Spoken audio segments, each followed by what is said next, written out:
আসন্ন টি-20 বিশ্বকাপ বাংলাদেশ কোথায় খেলবে, শ্রীলঙ্কায় নাকি অন্য কোথাও? এই ব্যাপারে আইসিসি থেকে চূড়ান্ত কোনো সিদ্ধান্ত না দেওয়া হলেও ক্রিকেট ভিত্তিক ওয়েবসাইট ক্রিকইনফোর দাবি 21 জানুয়ারির ভেতর হয়ে যাবে চূড়ান্ত বাংলাদেশ বিশ্বকাপের ভবিষ্যৎ। ক্রিকইনফো বলছে প্ল্যান বি হিসেবে আছে স্কটল্যান্ডের নামও।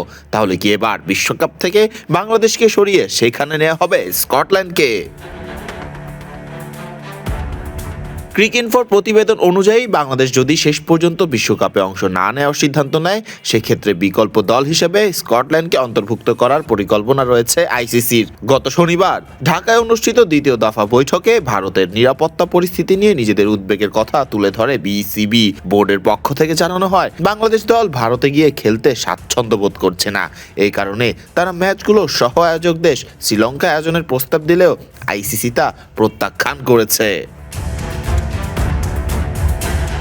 আইসিসি পরিষ্কারভাবে জানিয়ে দিয়েছে, টুর্নামেন্টের সূচি বা গ্রুপ বিন্যাসে কোনো পরিবর্তন আনা হবে না। নির্ধারিত সূচি অনুযায়ী বাংলাদেশ রয়েছে সি গ্রুপে এবং ম্যাচগুলো ভারতের ভেন্যুতেই অনুষ্ঠিত হবে সূচি অনুযায়ী। আগামী 7 ফেব্রুয়ারি থেকে শুরু হতে যাওয়া বিশ্বকাপের প্রথম দিনেই কলকাতায় ওয়েস্ট ইন্ডিজের মুখোমুখি হওয়ার কথা বাংলাদেশের।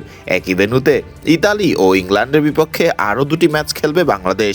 গ্রুপ পর্বের শেষ ম্যাচটি অনুষ্ঠিত হওয়ার কথা মুম্বাইয়ে নেপালের বিপক্ষে।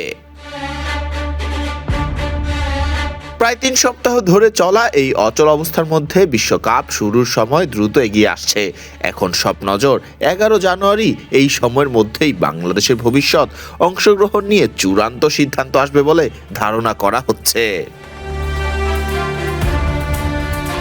এর আগেই টানাপোড়েনের সূত্রপাত হয় আইপিএল 2026-এর দল থেকে বাংলাদেশি পেসার মুস্তাফিজুর রহমানকে বাদ দেওয়ার ঘটনায়। বিসিসিআই নির্দেশে কলকাতা নাইট রাইডার্স এই সিদ্ধান্ত নেয় বলে জানা গেলেও এর কোনো আনুষ্ঠানিক ব্যাখ্যা দেওয়া হয়নি। এর পরপরই বাংলাদেশে আইপিএল সম্প্রচার বন্ধ করা হয় এবং বিসিবি আইসিসিকে চিঠি দিয়ে ভারতের মাটিতে বিশ্বকাপ ম্যাচ না খেলার অবস্থান জানায়। ফরদিন রহমান সকাল, বিডি ক্রিক টাইম।